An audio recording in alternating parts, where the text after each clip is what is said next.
Hello and welcome back to my channel.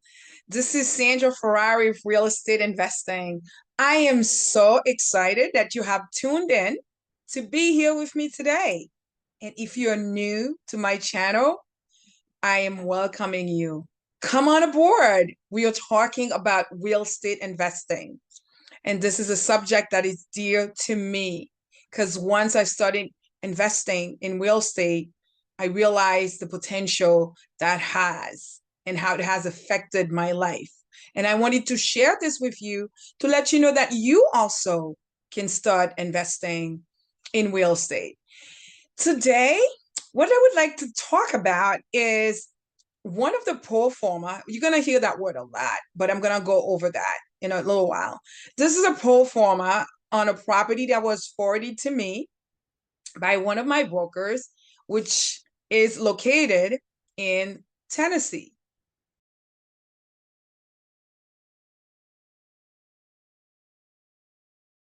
So this property, we purchased it, my business partner and I, who happens to be my sister. We purchased this property back in, I believe it was 2015. So that's we almost been with this property for 10 years. Oh, so it's been good to us. We have a paying tenant. I love paying tenant. So let's just dive in and build wealth together. So I am going to talk about this pro forma. When we received this property, we were told that it was gut rehab. You're going to hear all those terms. So let me go over this. In other words, another investor had this property. They probably wholesaled it. They got it for a cheaper price. They fix it and they wanted to flip it. I, on the other hand, as an investor, that is not my strategy. I'm not flipping. I'm not wholesaling. I am buying and holding. So buy and hold. That was my goal. As I mentioned before, this is the type of strategy that I use. It is buy and hold. So when this property was presented to me and my sister, we looked at the numbers that was provided to us and we did our due diligence. First, this is an area we were looking at and we thought it was coming up. As I mentioned to you, if you do your due diligence, you could look at the area to see what's happening.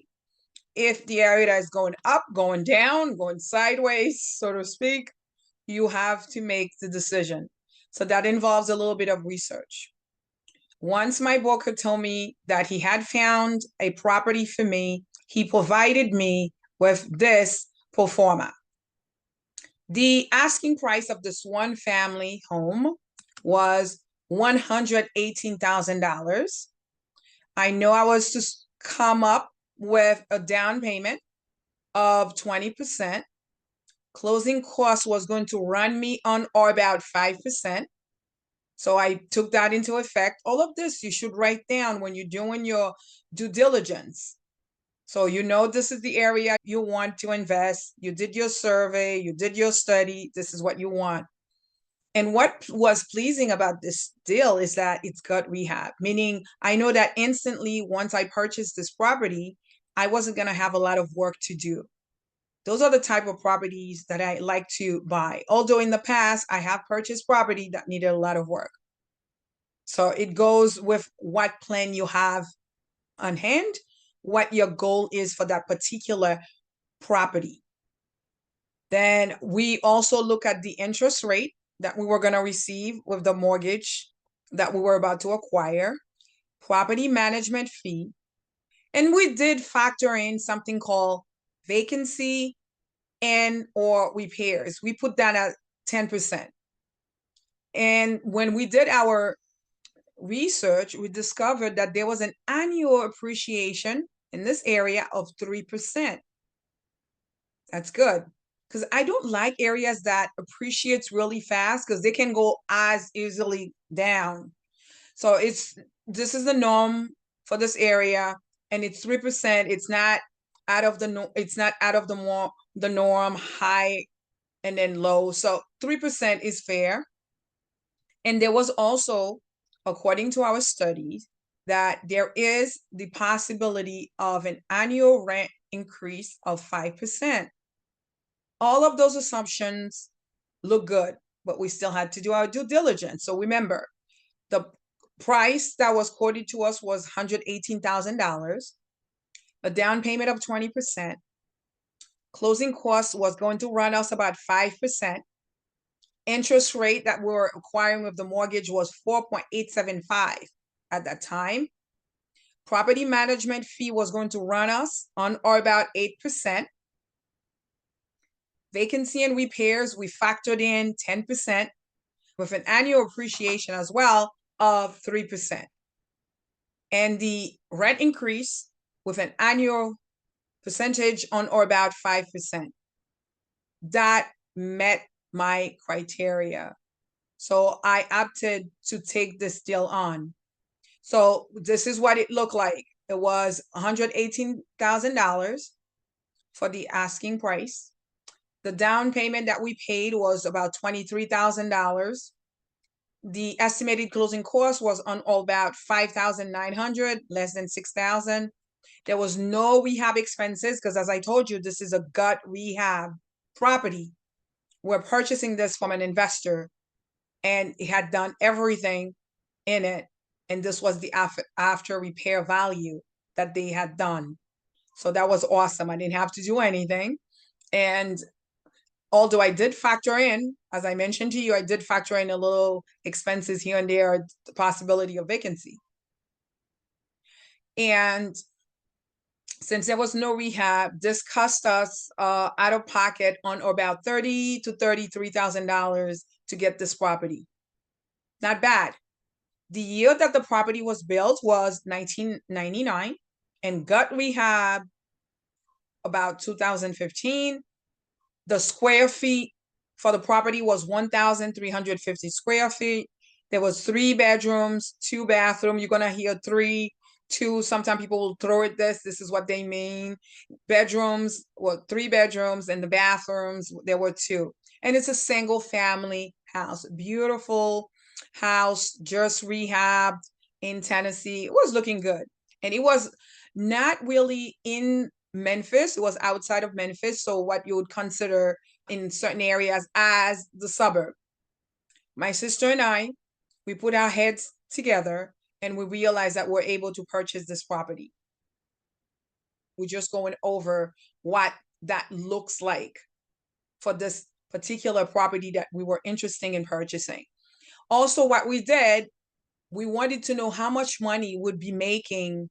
It's still a pro forma as income and expenses for the first year, for the second year, the third year, the fourth year, and the fifth year. We did that because our goal was we were going to hold this property for on or about 5 years or more.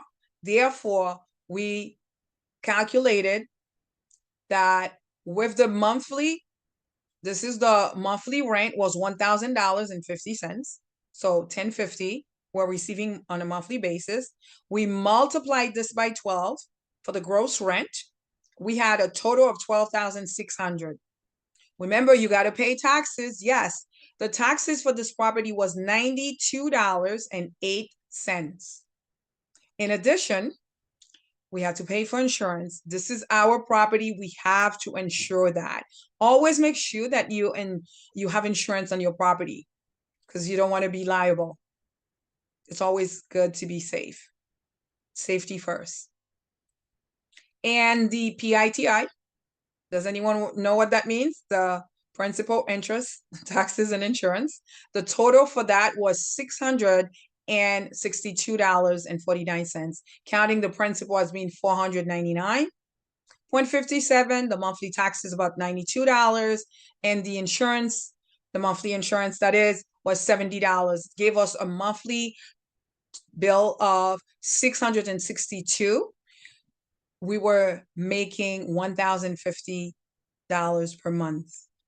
My goal for this property was to have about $300 left to $600, and the $300 we were able to make that. Remember, you were using the bank by using other people's money. If I could purchase a property where I'm making at least of $300 to $600 on a single property in a good neighborhood, I'm taking this any all time because I am building equity as I'm holding this property. So the first year we had it as a total of $12,600. Taxes $1,105, insurance at $850. There's no HOA. We'll talk about this another time. And the property management cost was $1,800. So the total cost for the first year was $9,637, and we were netting a monthly cash flow of $303.51, which gave us a cap rate of 8.17. Our cash on cash return was 11.04%. And the first year we reduced the principal by $1,397, and the property appreciated on or about $3,540. That was sweet. I'm telling you, this is awesome. Obviously, in the first year, you don't have enough money to reinvest. This is something we'll talk about later because the goal of this property was to keep it so that we could take money in the future to reinvest and get another similar property. We were going to repeat this process over and over so that we could have as many properties that we wanted to have. So this is where we are going to stop. Although I wanted to share my screen with you, I am going to stop right here. And you must tune in the next video to find out how this pans out. We're going to go over all the numbers together. I was just talking about them, explaining what they were. But next time, I'm going to show you the pro forma page, how I ended up buying this property in Tennessee, which has been cash flowing, has also allowed myself and my business partner to purchase yet another property. So if this is of value to you, I am asking that you give it 2 thumbs up, not just 1, 2. Give it a thumbs up, like it, of course. Thank you for that. Share it and subscribe. I will see you at the next video. Bye-bye.